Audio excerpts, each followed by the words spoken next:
Hello all, welcome to the YouTube channel which brings you the latest about the ESIC. My name is Jitendra. You can see the contact details on the screen. In order to know more about ESIC, subscribe to this YouTube channel. You may also subscribe to my Telegram channel. Once subscribed to Telegram channel, you will be able to get the links to the videos that I post on YouTube directly on your mobile. If you have any doubt about the information shared on this channel, or you need more clarification, or there is any mistake on my part in these videos, please bring it to my notice through comments or through the contact details that are displayed on the screen. I'll be happy to clarify it or rectify it. In today's video, we'll see that the number of employees required for registration for the establishment under ESI Act has been brought down from 20 to 10 by the state of Maharashtra. When this gazette notification was published, what is the importance of it, what are the dates which we should be watchful to, how it is going to be important development, and other things related to it.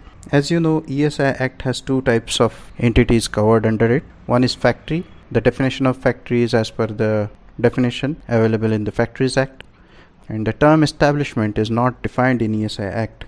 However, it has wider meaning, and many business activities are covered by the term establishment.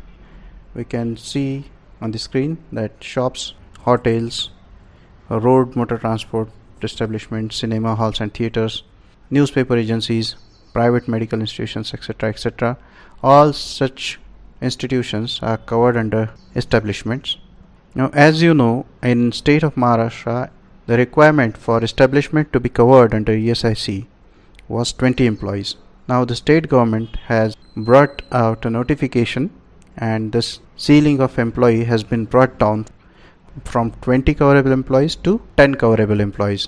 Now I have written 10 coverable employees, which is to be properly understood. For ESI Act, a definition of employee is the person who is working for wages and who is drawing wages less than 21,000 per month. The fact whether he is employed directly or indirectly does not impact definition of employee. So any person who is drawing wages less than 21,000 and is employed directly or indirectly is counted as employee. For establishment, it is essential that such at least 10 employees should be there on its roll. Then only it gets coverable under the provisions of ESI Act. Also, another important thing is that just like the fact that employee may be employed directly or indirectly doesn't impact counting for the purpose of ESIC, same way the nature of employment, whether it is casual, temporary, permanent, does not impact the count, because even if he is a casual employee, even if he is a daily wager, once he is on your roll, he is your employee and he is counted for the purpose of coverage. So both things are important: direct, indirect employment and nature of employment. Both do not matter at the time of deciding the coverage. Now going further in this direction, because these are establishments, usually they have small number of skilled employees who are scattered over many places. You will see that transport operators have many drivers on their roll, and they have booking offices at different locations. Or some jewelry chain may be there, 2-3 employees at one branch, another 2-3 employees at another branch. Likewise, the branches may be spread all through the region. So there may be a doubt that if such branches are coverable or not. I would like to clarify here that if headquarters of the business entity is located in the area which is implemented where the provisions of ESI Act are applicable, then all the employees employed in any branch, the branch may be located in implemented area or non-implemented area, employees of all branches are counted for deciding coverage under ESIC, and the headquarters is covered, its branches are also covered, but the employees are eligible for exemption if a particular branch is in non-implemented area. Second, if the headquarters is located in the region where provisions of ESI Act are not applicable, then branches are to be covered independently. So if some business chain has headquarters which is located in a state where provisions of ESI Act are not applicable, then its branch independently has to have 10 or more employees in Maharashtra, one particular branch. If two branches are there, each having 5 employees, it will not be coverable. But if one particular branch has more than 10 employees, then only it will become coverable. So this has to be kept in mind, particularly where business chains are working. So coming back to the Gazette notification, the government has published it on 10th of September 2020, and the date of applicability has been given as 1st October 2020. Now there is a provision in ESI Act that if a business has more than 10 employees in preceding 12 months, then also it becomes coverable from date of applicability. So in this case, if any business has 10 employees in the period starting from 1st of November 2019 to 30th of September 2020, it may not have 10 employees as on date. But if it has 10 or more employees during this period, that is 1st of November to 30th of September, then also the business entity will be coverable. So if a Social Security officer of ESIC visits the premises or visits an establishment and identifies that any particular month in preceding 12 months you had more than 10 employees, he will ask you to cover your organization based on that strength. A firm or establishment may not have 10 employees as on date of visit. So this has to be kept in mind. Now it is duty of the employer to register themselves if the provisions of Act are applicable to them. A Regulation 10B of ESI Act mandates that employer should register himself when the Act becomes applicable to him.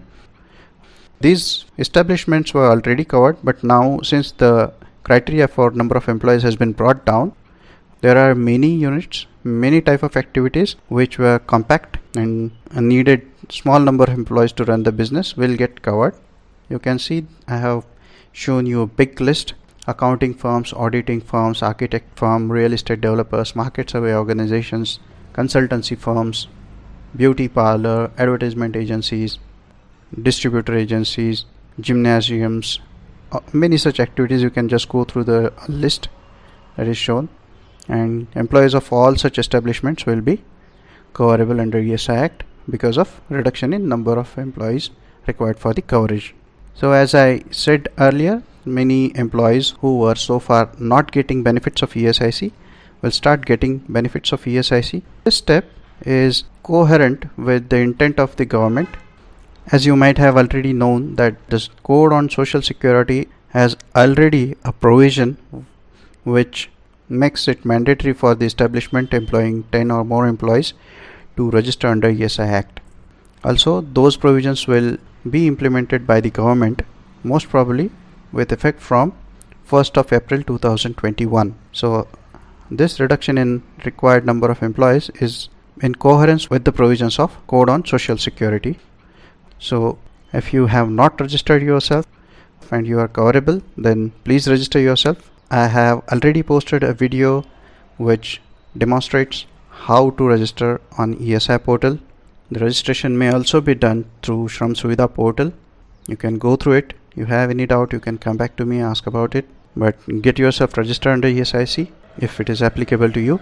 It is likely that a survey or drive for coverage may be undertaken by Maharashtra region to cover the establishments which have 10 or more employees employed on their roll, and Social Security officers may visit establishments and ask for records, may insist on coverage under ESIC.